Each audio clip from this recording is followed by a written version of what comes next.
I'm Tammy Bruce, the spokesperson for the U.S. State Department. It's lovely to see you here, everyone in the back, everyone watching on streaming or television or however you're seeing us. Thank you and welcome aboard. Statement before we proceed here. Good afternoon, of course. It is an honor to join you today for my first briefing at the State Department.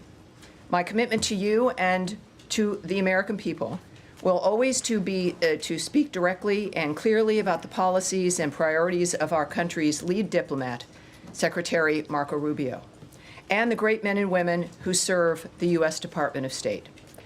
To begin, I would like to acknowledge that after Secretary Rubio was confirmed in a historic bipartisan vote, he promised to deliver a foreign policy under President Trump's vision and leadership that would make America stronger, safer, and more prosperous. Under President Trump's administration, the State Department puts America first as well. Peace through strength is back, and our North Star is the pursuit of peace. As Secretary Rubio says, peace is not a noun, it is an action. And the Secretary has been taking action. It started on day one. Secretary Rubio got straight to work issuing common sense policies that returned the State Department to the basics of diplomacy. We are rewarding performance based on initiative, skill, and hard work, and we are ensuring every dollar we spend advances our national interests. During the Secretary's first international trip to Central America and the Caribbean, he reaffirmed our commitment to the region where we live. He emphasized the importance of this relationship, highlighting our shared challenges and our shared opportunities. Already, the Secretary has achieved concrete deliverables to combat transnational crime, advance the cause of enduring peace, and counter the malign influence of the Chinese Communist Party. At the United Nations, U.S. leadership led the Security Council, passing a historic resolution seeking to end the Russia-Ukraine war. Implementing President Trump's executive orders, the Secretary designated 8 cartels and other transnational organizations as terrorists. The Houthis have been designated as a foreign terrorist organization, and their members are facing sanctions. And the Iranian regime is again under maximum pressure. And further in line with the President's promise to keep America safe, Mohammed Sharifullah was detained in Pakistan for the tragic Abbey Gate terrorist attack that took the lives of 13 service members of our country. He has been extradited to the United States to face swift justice. The Secretary's highest priority is the safety and security of the American people. Earlier today, the Department hosted a ceremony to raise the hostage and wrongful detainee flag. The flag symbolizes the United States' commitment to Americans unjustly held overseas, and it will fly in front of the State Department through March 9th, which is the second U.S. hostage and wrongful detainee day. This administration has worked tirelessly to bring unjustly detained Americans home and to secure the release of all the hostages held by Hamas. And we will continue to do the critical work to accomplish this goal. During this historic joint event, the other night, President Trump made clear that the United States is advancing our national interests to ensure the 21st century is an American-led century. America is back. I'm honored to stand here before you and to deliver this information for the American people, which they deserve to hear from their State Department. As someone who has served over, well, a long time in media, I understand firsthand that a free press is vital to our democracy. I look forward to engaging on our U.S. foreign policy priorities for the benefit of the American people. And also just want to say a thank you to the civil service workers, the foreign service workers, the staff of this department. As someone who's been looking out from the outside into government and seeing always the problems, it has been a remarkable experience to work with these individuals in this department, but throughout the Department of State. It has been an experience for me that has changed my point of view on many different issues. And I want to thank all of them who made it possible for me to stand here today. This has been literally a team effort. It remains a team effort for people who love this country and serve her every day. And so, there's something I never thought I would say, except screaming at the screen at this gentleman sitting here. just a remarkable illustration of how life changes and has surprises for us. Matt Lee from the Associated Press. I'm going to also ask you, when asking a question, we have a number of cameras in the back. People are watching through streaming at state.gov, our social media accounts as well, and a variety of different ways. Announce your name if you could and your outlet. That would be terrific. Matt Lee, I'll announce for you because you're so shy with the Associated Press. Sir, what can I tell you? Well, first of all, thank you for your opening remarks there. And I would also say congratulations, because for those of us who were around back in the beginning of the first Trump administration, the first State Department briefing in 2017 was on March 7th. So you have beaten that by one day. I don't know if you were aware. No. You know, that's all right. So anyway, so you got that. You have a record already. Okay, thank you. So anyway, yes, thank you very much for your commitment to, speaking to us and being open and transparent. I just want to say before I begin, and I have a very brief question, but before we begin, that I think everybody in this room understands that elections have consequences. Everybody in this room understands that the President of the United States sets the agenda for foreign policy, and so the questions that you will get today and going forward are all aimed at trying to find out what that policy is, one, and then how the State Department is actually implementing it. So Sure. I hope in that, with that we can go forward. So the first thing, so my question is about the AID, USAID. So on January 20th, the entire Function 150 account of the federal budget, which is all of the State Department and USAID, including operations, salaries, was roughly about 1% of the budget. What's your understanding of where that percentage is today? Well, what I can tell you is President Trump was elected to change the status quo. Part of what has initiated this dynamic that we've all watched play out is what's it been? I think it's been 6 weeks. Is an effort to deal with waste, fraud, and abuse. This began with a simple inquiry of USAID to look at their books, to look and inquire, and they refused. They said, we're an autonomous organization, you have no right to come in. The intention was not to do it in a manner that you've been watching unfold. It began because there was no cooperation at the beginning. And the inquiry, of course, was because of the debt, the nature of being $2 trillion, that it was an unsustainable and remains an unsustainable way of running anything, a household or a government. There's a point where you have to look up and say, we need to see at least what's happening. So this has been a pause, a 90-day pause, we shouldn't forget that, to look at the nature of how the taxpayer money has been spent and if it was being used in the proper way for the things that we've allotted it for.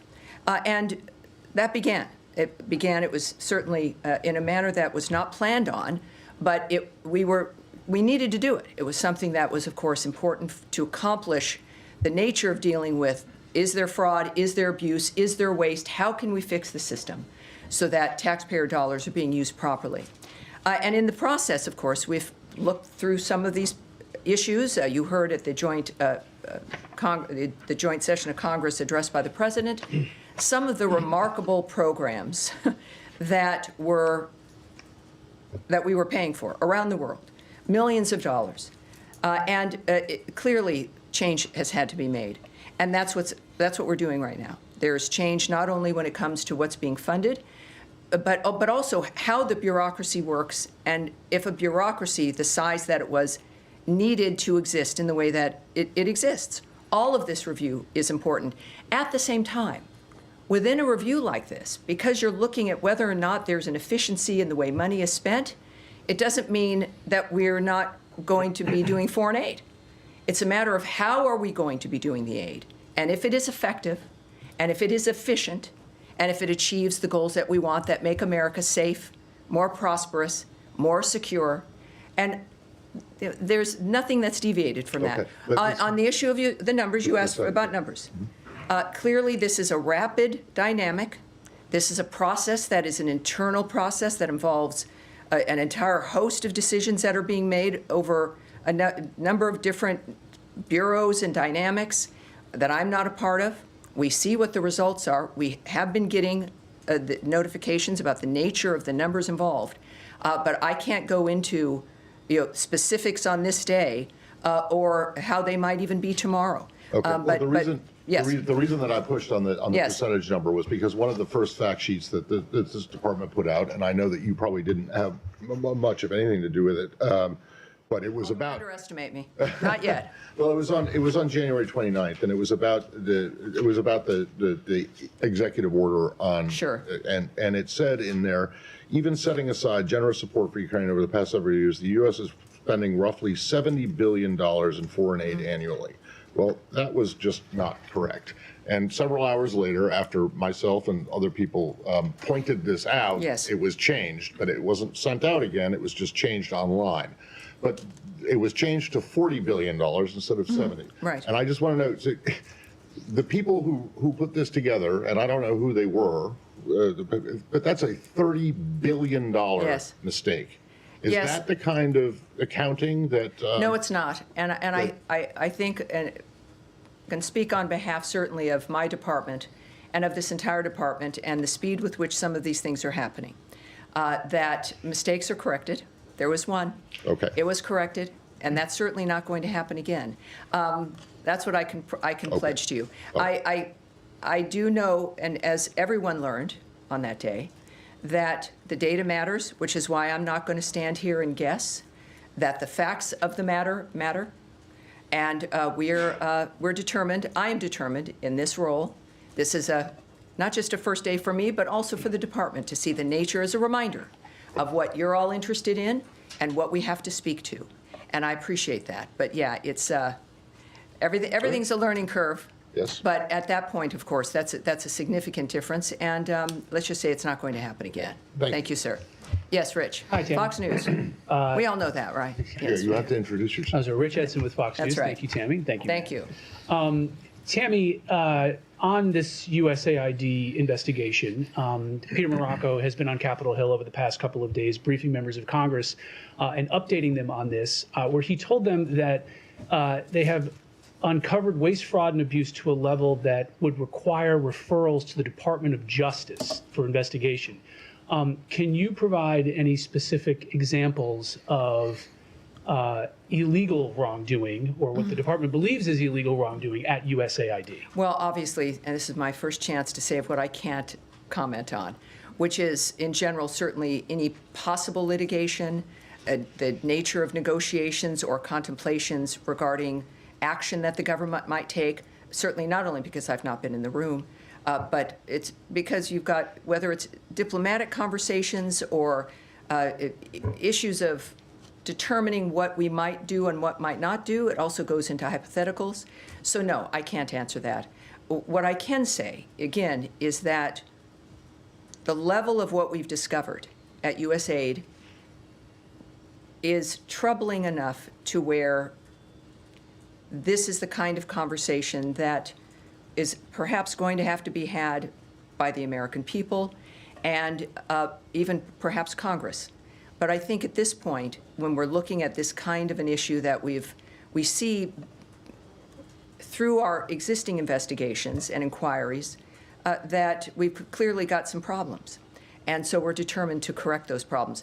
Where it ends up is going to be, of course, something we'll see in the future, but that's not something I've been involved in. So a conversation with the American people in Congress, how about with the Department of Justice? Well, I don't know. I don't know. But it is, the seriousness with which this is being addressed is something the American people should be happy about. It is why President Trump was elected, was to take action on the things that he campaigned on, as many people did as well. We knew something was wrong and it had to change. And this is up to, of course, to the people who are doing the investigations, whether or not any of that actually manifests. All right. Yes, Sean. Thank you, and welcome to the podium. Thank you. Sean Tandon with AFP. Can I switch the topic to the Middle East? The situation. Let me ask though. in USA. Any other questions on the USAID situation? A bunch of hands. I'm shocked. All right. We'll get back to you when we move into the Middle East. Yes, ma'am. Thank you. Daphne Solodakis with Reuters. Hi there. You said that this is a pause, but we got answers from the State Department saying they've already cut 92% of the awards worth $54 billion. Is there any chance of those coming back? And that made it seem like the review was done. Is it done, or is the review still continuing? Well, when you have a review, it is to assess what's happening in front of you, and then decisions are going to be made, right? So you've got a review, it's 90 days to make an assessment within that framework of what works and what doesn't work.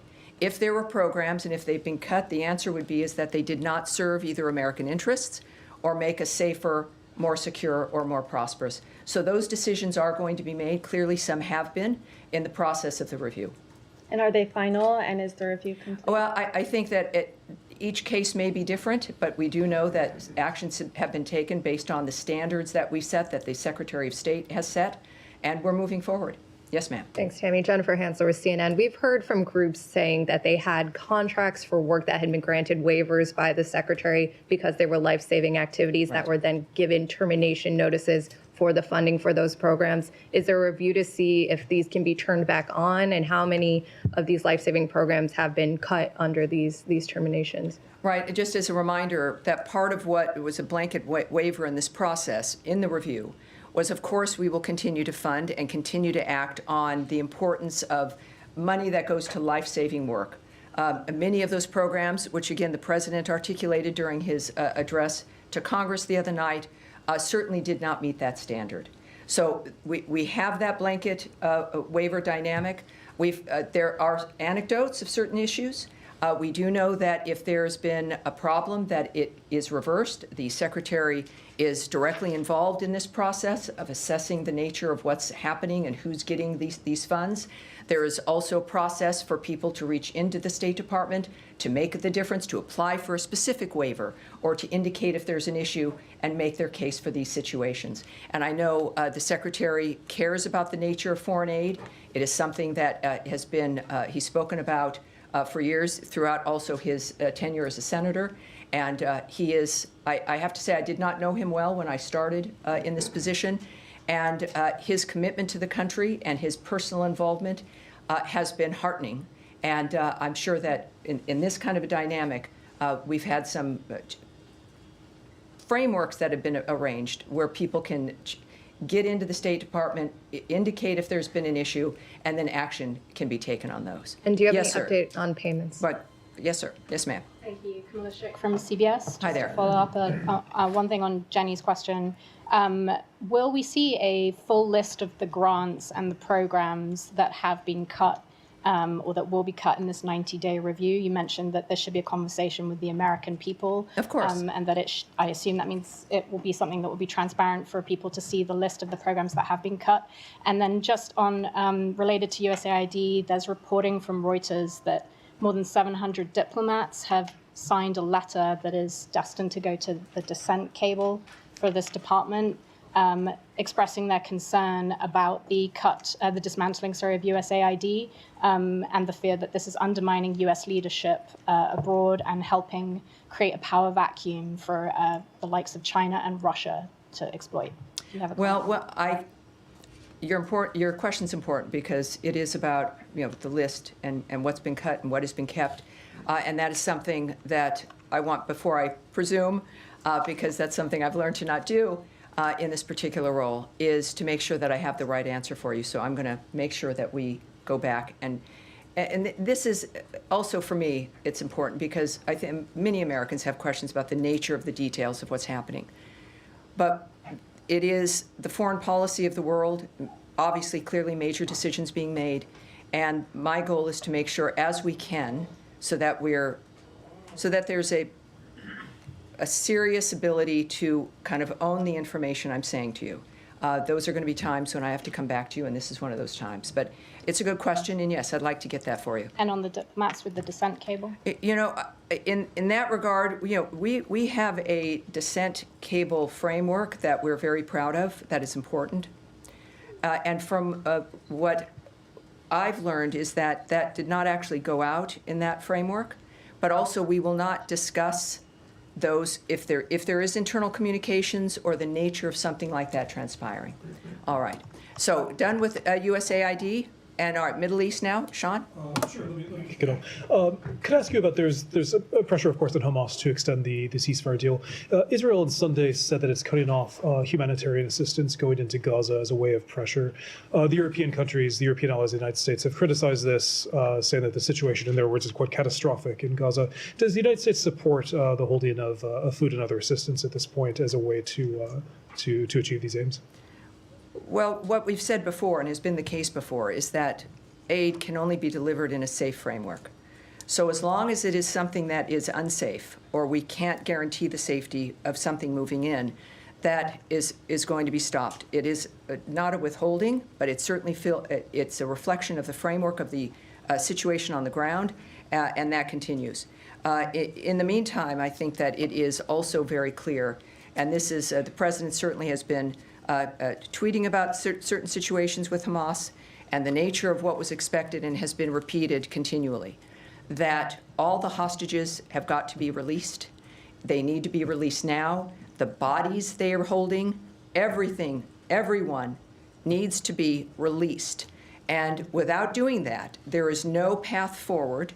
Secretary Rubio has made clear that as long as Hamas exists in that area, with a gun, without a gun, as long as they are a factor in Gaza and exist, there is no way forward. It is an impossible situation. It is monsters who are controlling and destroying Gazan lives and the lives of people around the region. It remains an extraordinary dynamic where this administration has made clear, as has Secretary Rubio, that we have a framework where it has gone, it's over and over and over again. There's been nothing new. It's wash, rinse, and repeat, back and forth for generations. And the approach now in this dynamic is that it has to be a new approach. And that is what President Trump has said from the beginning, that we've got to think differently. We've got to think differently about how things proceed in the region. And this is finally, after this idea, the prompting to think differently, there are some different and new ideas. But one thing stays the same and is unmovable here, and it is the existence of Hamas as a factor on the ground in that region. It will be impossible to continue. Yes, sir. Thank you. My name is Saeed Erakat. I'm from Al-Quds newspaper. I've heard a little bit about you, and we've had some conversations. It's great to see you here, sir. Good to see you behind the podium. I have two quick follow-ups, basically, to Gaza. The president said yesterday, well, he had strong words for Gaza, for Hamas, and for the people of Gaza.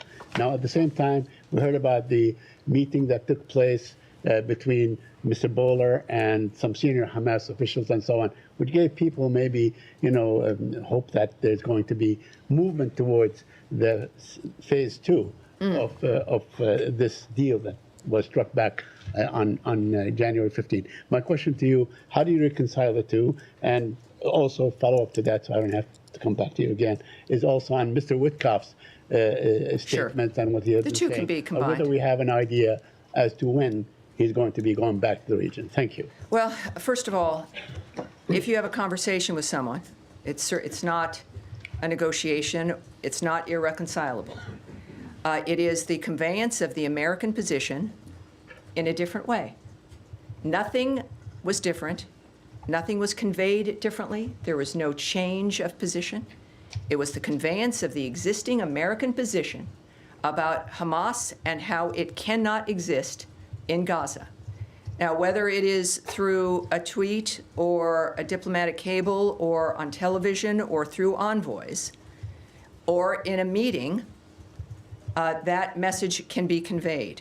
And I think that that's what's important for the American people to realize, is that the steps for peace that need to be taken in any country will be taken, and especially in making sure that a bloodthirsty group like Hamas understands that our message is not fluid.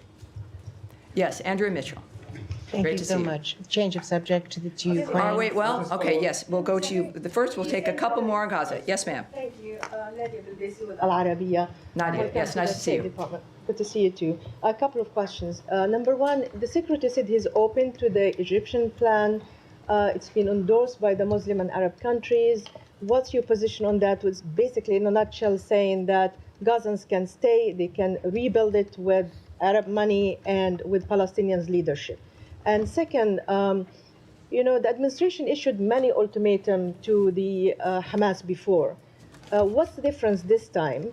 And the secretary echoed what the president said on Gazans themselves. He said Gazans will await them a beautiful future, but if hostages are held, they're all dead. What does that mean? Well, first of all, we know that the president, in his comments about a new way forward, et cetera, was an invitation for new ideas. And that seemed to have spurred some new ideas. But we also know that they have not really been seen as being adequate for the nature of what it is that we've been asking for. So it's always, I think that, especially from the words from the president himself, and I want to get his remarks especially for you, because these are, this is, everybody clearly wants this to change. I think that that's obvious, especially with Egypt stepping up and handling it as they have. But then it's about what are the details, what's going to end, what's going to be on the ground. And hold on one second here. The issue of my notes, which might have to be resolved for the next briefing. Hold on. All right. The iPad does not solve all problems. Well, I'm a paper person, as you might be as well. Well, let me just continue, though, on that manner, is that the Arab deal, as it's noted, is that it does not fulfill the requirements, the nature of what President Trump was asking for. But it was not, but it was the welcomed effort of continuing to address this clearly has to continue.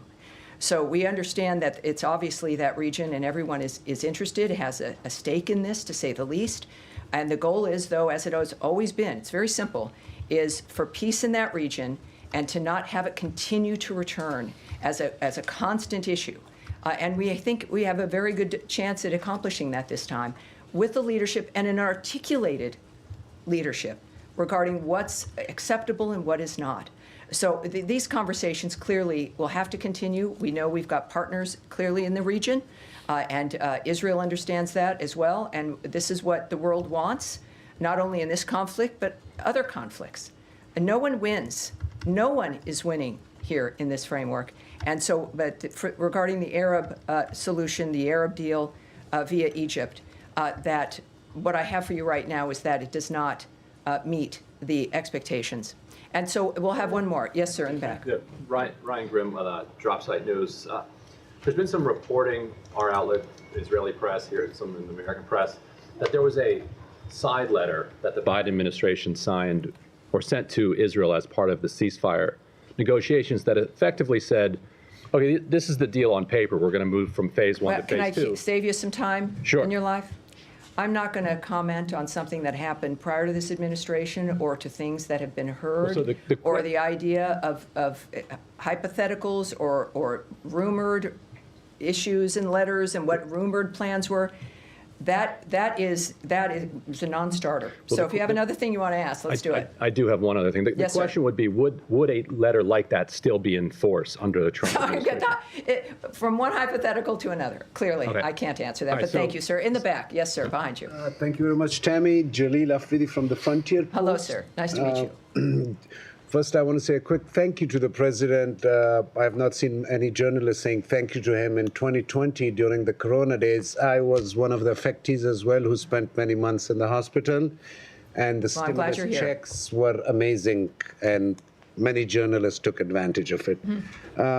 My first question is, did anybody from the U.S. administration say thank you to Pakistan on official level regarding this new arrest?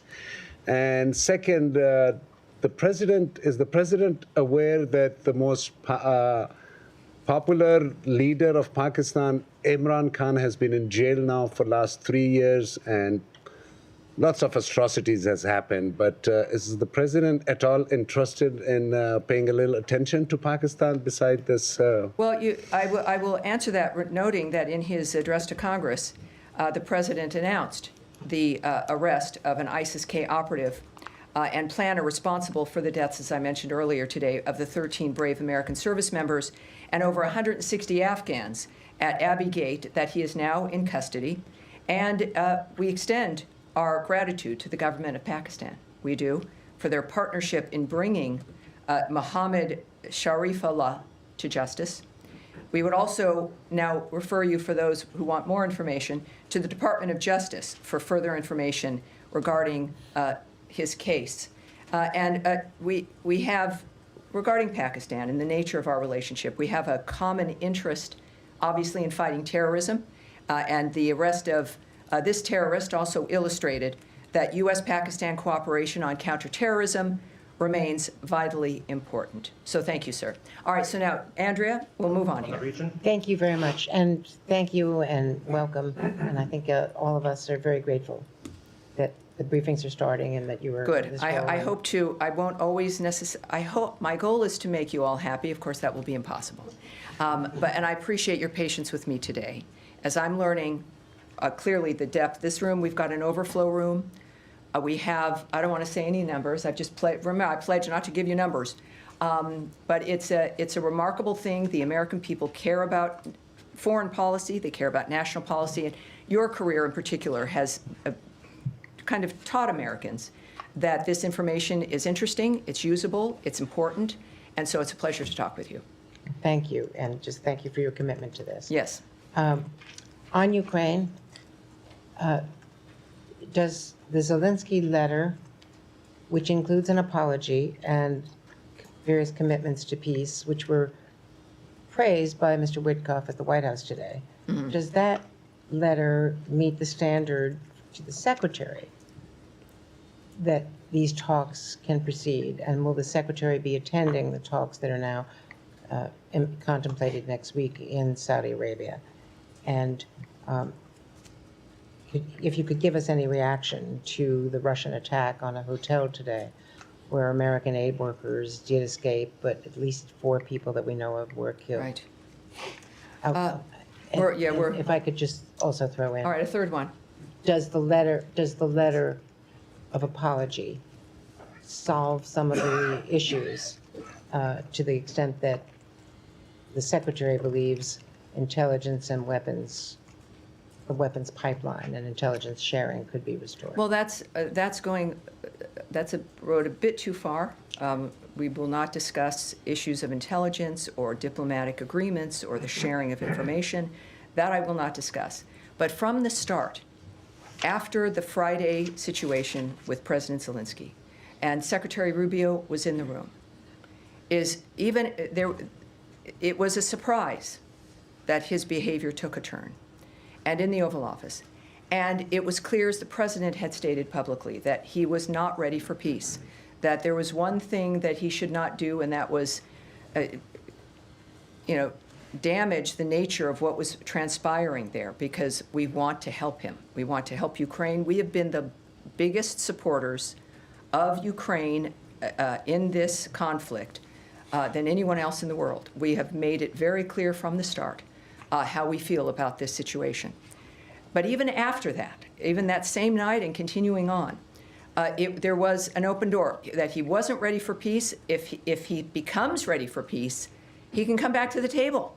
It was certainly not something that eliminated the potential to continue. But what it did do was highlight, and clearly with the follow-up message from President Zelensky, there was an awareness that, as he said, it did not go as planned, right? It was not a situation that was good or helpful, and as I'm paraphrasing here, and clearly indicated that he was ready to come back. I have not spoken in the last few hours with the Secretary, but I do know that his posture has been the same, is that we have a goal, and we see what's happening. We want to make sure that certainly the president understood what was happening, that this door was still unlocked, that he could return as we were looking at the nature of what was transpiring in Ukraine, that it's a stalemate. The Secretary has called it a meat grinder.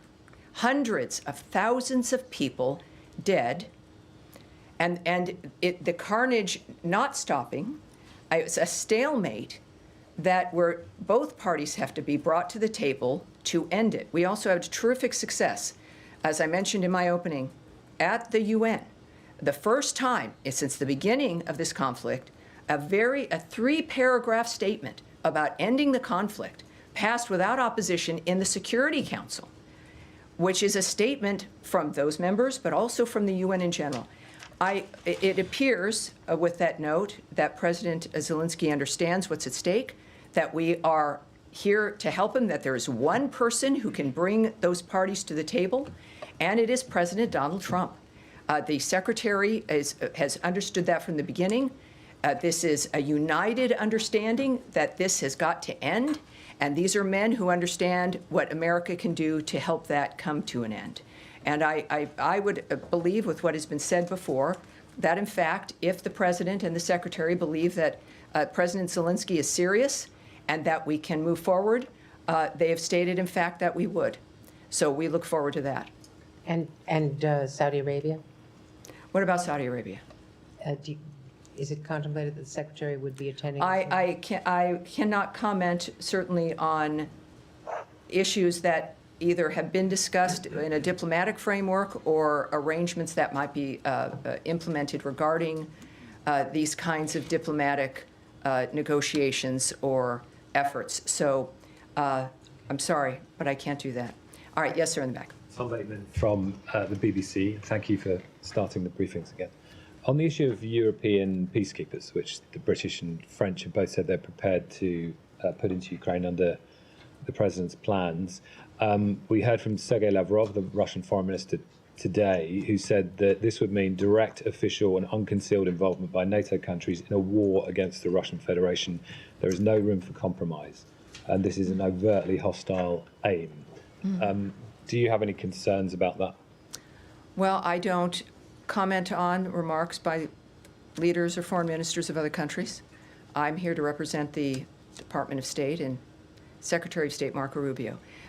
What I think the people of the world should note is the choices that are made by Secretary Rubio, by President Trump, and the actions that we take to implement our commitment to peace.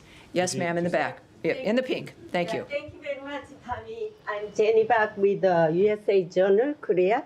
I have two questions. First question, President Trump pointed out in his State of the Union address that South Korea has imposed tariffs 4 times higher. What measures will the United States take to resolve the tariff issue with South Korea? Second question. Last week, the North Korean Workers' Party secretary visited Russia and met with President Putin to upgrade the level of the Russia and North Korea alliance. Does the United States believe that the North Korean troops should withdraw from Russia to end the war between Russia and Ukraine? Well, thank you. Yes, thank you. I really can't remark on issues of the North Korean relationship with Russia at this point, or that particular regional effort or action that may have occurred. So that's not something I can remark on right now. I certainly, for both of your questions, will go back and talk to the Secretary, mention to him, as I have and as I've pledged to many of you who I met earlier in our bullpen here, that part of my goal is to make sure that not only do I have a good broader view of what interests all of you, but to make sure that the Secretary knows as well. I think that that's part of what is important to our communications with you. Besides what we can and cannot share, it is to make sure that we know where your interests are also. All right, sir. Yes, sir. Yeah, thank you so much, Kathy. Congratulations, and thanks for doing this. At the opening remarks, you talked about Iran is under the maximum pressure. So I have a question related to that. And I'm sorry, what is your outlet? Yeah, my name is Dr. Koda. I'm working for Ruda Media Network. It's a Kurdish TV. All righty. So maximum pressure. Yeah, Iraqi sanctions waiver for Iran gas imports expires on March 8th, which is the day after tomorrow. Have you renewed this sanctions waiver, or do you intend to renew that sanctions waiver for 120 more days? And I have the second question. you want me to ask now or after you? Well, let me answer that question, because I see my staff standing up by the pillar, because I don't tend to keep track of certain things, but like time. But here's what I can tell you. The Iraq sanctions waiver, as you've noted, for Iran gas imports expires on the 8th. And we have, at this point, as you might imagine, we have nothing to announce with regards to the current electricity waiver that expires on the 8th. In line with National Security Presidential Memorandum Number 2, we are reviewing all existing sanctions waivers that provide Iran any degree of economic or financial relief. And we are urging the Iraqi government to eliminate its dependence on Iranian sources of energy as soon as possible and welcome the Iraqi Prime Minister's commitment to achieve energy independence. Hopefully, the United States is leading the way when it comes to that kind of an approach. My second question. All right, are we wrapping up here? I think we are. We will do this again on Tuesday, unless circumstances change that. One last in Africa, please. Someone wants one last. See, this is going to happen. It's like No, one just last. one in Africa. All right, hold on. Africa. One last in Africa. Thank you. Yes, Africa. Let's do it. Thank you. We have a lot of interests in that continent, so thank you. Yes, ma'am. Yes, thank you. So, thank you. Yes. My name is Hariana Veras, and I'm with TPA. Recently, I asked President Trump about his interest in joining the effort of the president of Angola, President João Lourenço, who is mediating the conflict between DRC and Rwanda, if he would be interested to join the efforts of Angola to bring peace to DRC. He said that the situation in the DRC is a very serious situation. But we have also seen that in this first 100 days of President Trump, he's making some movement. He imposed sanctions on the people that are directly involved on the conflict in DRC, and also Secretary of State Marco Rubio. He spoke with the Foreign Minister of Angola and also President Tshisekedi of Congo. Correct. Is there any plan, or can we expect something more in terms of action from the United States to join Angolan's effort to bring peace to the DRC? Because every day people are dying, and we have seen how eager President Trump wants to bring peace in many regions. That is correct. Not only between Russia and Ukraine, but also he's showing interest to bring peace in other regions. Is the Democratic Republic of the Congo one of the countries that this administration will do something to bring peace? Well, I can tell you, and this is, I think, a good way to end the briefing today, just as a reminder, yes, of the global commitment that this administration has, but that Senator, why do I keep doing that? He's the secretary. He's the Secretary of State. That the Secretary of State, Marco Rubio, has in the world. I can tell you that we stand in firm support of the Congolese people and of the sovereignty and territorial integrity of the DRC. I can say that in his calls with the two presidents, the Secretary urged an immediate ceasefire in the region, accountability for human rights abuses and violations, and for all parties to respect sovereignty and territorial integrity. We expect to see leaders return to the Angolan-led Luanda process and the Nairobi process and take action to resolve the conflict. We are aware of this. He has communicated this. He's engaged with leaders in the region on this as well. And we remain diplomatically engaged. That is going to continue. It will not soften or end. And I appreciate you being here, because this is very important, and it's a big story. Might not get as much coverage in the media, but there's a lot of problems here in the world, and the Secretary is committed to solving them, as is the President. So it is a team and a whole of government understanding that our world here at home needs to change and reform, and the way that the world is unfolding now with its conflicts, that needs to reform as well. So the DRC, thank you. All right, everyone, thank you very much. I'll see you on Tuesday as well. Thanks for being here. Thank you. Appreciate it.